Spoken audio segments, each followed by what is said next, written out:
dancing. Two people were dancing. And I looked at Sally and I said, want to dance? And she said, no, my feet kind of hurt tonight. I said, well, you know, I'm having problems with sciatica, so guess we'll pass. And while we were having this conversation, we realized that Ralph had stood up and he was using a walker at that time. He'd stood up. Boy, he was just going with his walker, you know, and really getting down. And so the song ended and Ralph sat down and he turned to us and he said, you know, I really loved to dance and I still do. And I looked at Sally and I said, there's something wrong with this picture. We're 25 years younger than Ralph. But he was a dear, dear man, and he made me feel so much a part of the family, like all of you have. And we're going to miss him dearly, but remember him always.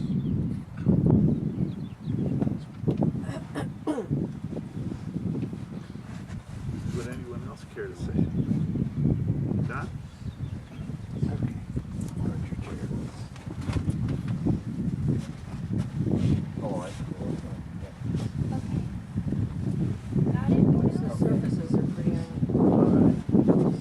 It's really tricky, Don. Just be careful.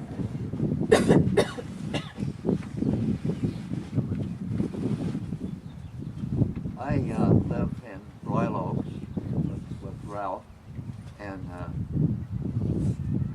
we've been there several years, and I had just met him once in a while. Then I wound up moving right down to the same room, the aisle that he was in, and I hadn't, I'd seen him once, twice, and then one day Chris came to me and said, could you get my dad to go eat? He won't go eat. So we started, and I can say that he's become one of the best friends I've ever had. And I can assure you that I miss him. Thank you, It's soft ground I here. know. Like, It looks nice, but it's not. Okay. yeah, I'll just don't lean back. Oh, yeah. I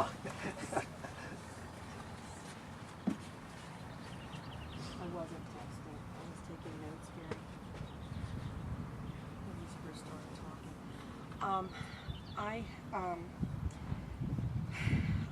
I cherish knowing Ralph as my uncle. To me, Trish mentioned a lot of the things that so did Gary. He was patient. He was kind. He was a caregiver. A man that thrived on taking care of Nolan, who was wheelchair bound for so long. And with Fidelis too, when Fidelis was ill. So many men wouldn't grasp that the way Ralph did. He was always happy, always glad and cheerful to do that and be such a kind, caregiving kind of person. I have some memories of him in my childhood of when our families would, the four sisters we lived in Maryland, and Ralph and Nolan and their kids lived in Michigan, and then we had other relatives that were in Illinois. And we would try to get together every summer. And the sisters would always try to get together. We'd either go there or they'd come here. And so we did the sightseeing in D.C. where I lived, and we would go there. But wherever we were, there was always a piano. And the sisters sang, and all of their husbands sang, pretty much. And I'm not sure whether Ralph did so much singing as he did. It seems like all of them sang.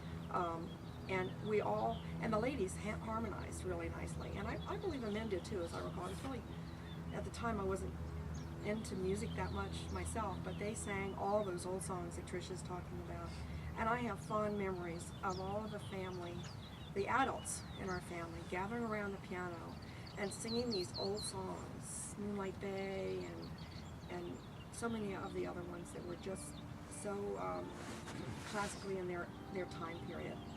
And I've enjoyed more recently sharing with Ralph music that he's been able to listen to in his room of some oldies that I found, and I was really pleased at my heart tremendously to see him enjoy those CDs so much.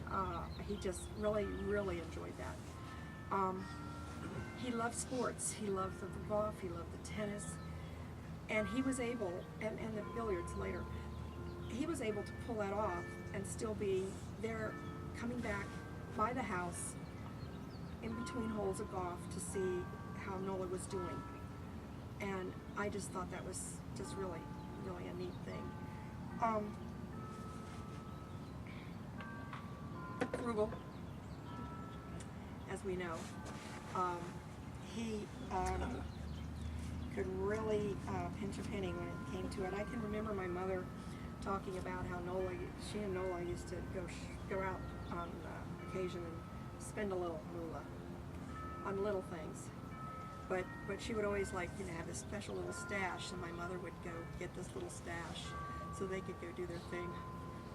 Because he was so very frugal, and because he was so very frugal, he has provided for himself and his family through his retirement years to a great extent, more so than a lot of people have at his age. And he really knew how to budget things that way. I remember too how he used to buy a Cadillac every year for Nola, and he used to make it so that the model that he bought was one where she could get in and out of the car. He was very calculative that way as far as making sure her needs were met. The year that they came out with a Cadillac that made a smaller frame or something, it was very upsetting because she couldn't swing the door open just the way she had been with her handicap. And I remember he worked really hard trying to get that to happen. He helped my mom in so many ways, his sister-in-law, as she became a widow at like 62, I believe, right around earlier age than they were, and did so many things. And Trish as well has just done so many things for my mother too that were really wonderful things. He was there to help her find a car when she had a car accident when we weren't in town. And I remember specifically a time when I don't know whether I was out here or I was out here visiting. I think I just moved out here, and I needed the fruit taken down from my tree. And I'm not sure that I'd already gone out and purchased one of these grabbers, but I looked around and there was Ralph up in the tree. Now this man had to be 75 years old or 80 years old at this time. What do you think, Trish? How old do you think he was? Not that 80, old. yeah. Anyway, and there I'm like, Ralph, what are you doing in the tree? I'm getting the grapefruit now, So he really was there to help whenever he could, anyone, I'm sure friends and neighbors the same. And we've been blessed by knowing him. He is a wonderful man and a wonderful uncle. And I'm sorry I didn't live closer to him longer to really know him even better.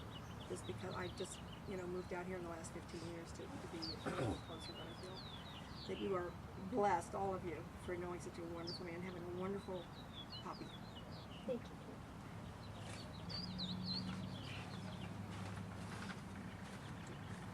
Anyone else?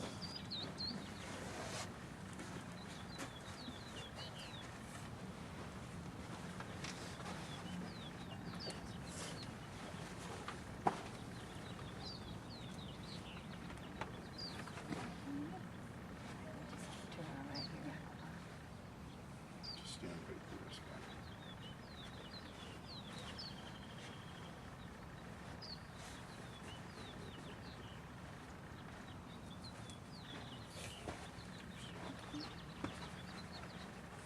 Let me have a water bottle. I got you.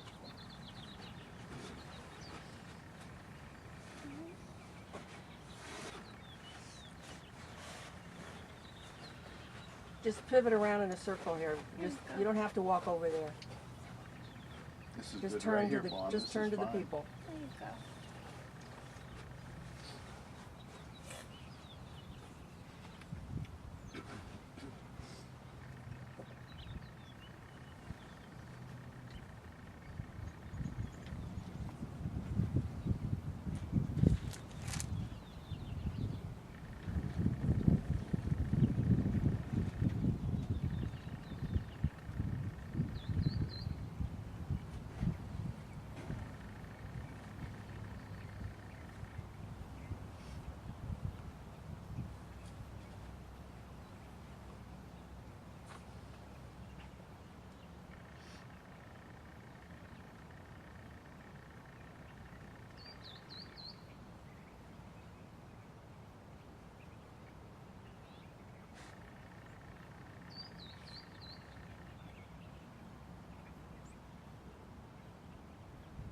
We were lucky to have Vaughn be able to visit Dad during his last few hours and reminisce about their trip to the World's Fair, their life back in Brownstown, Illinois,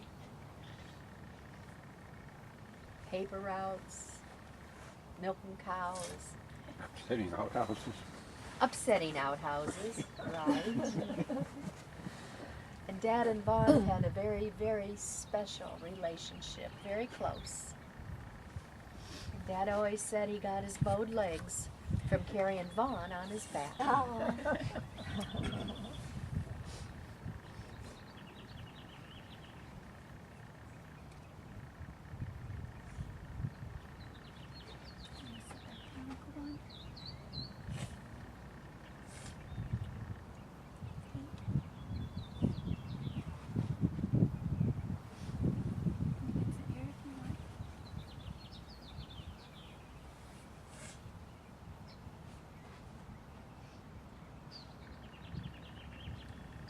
We know you're going to miss him, Uncle Vaughn, and that close, close relationship you had with him.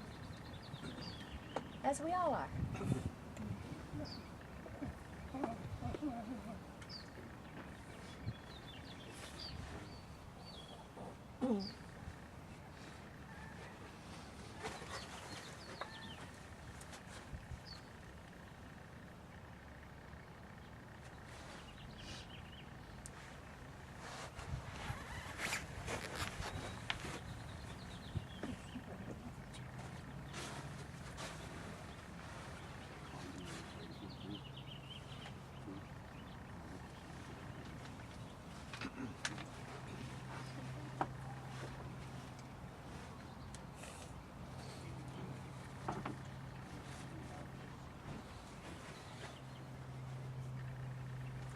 Vaughn has trouble talking. He just wants to say that he loved his brother very much. Loved his brother very much and he missed him dearly.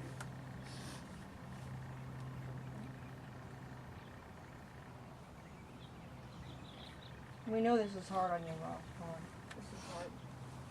We're really close.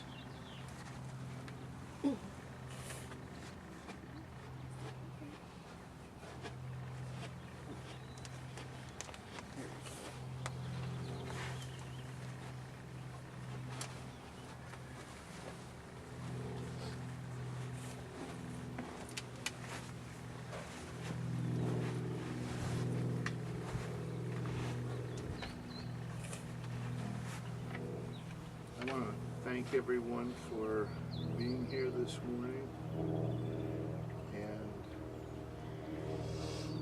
I want to invite everyone to our house. We're having a little refreshment, and there's some displays there. You can see some photographs, and there's a video presentation, and some food. So, as each of you leave, if you would step by here and take a flower and put it in there, you can follow Trish and Ingram and the girls can lead the way here, and then the rest can follow, and we'll see you at our house. Okay.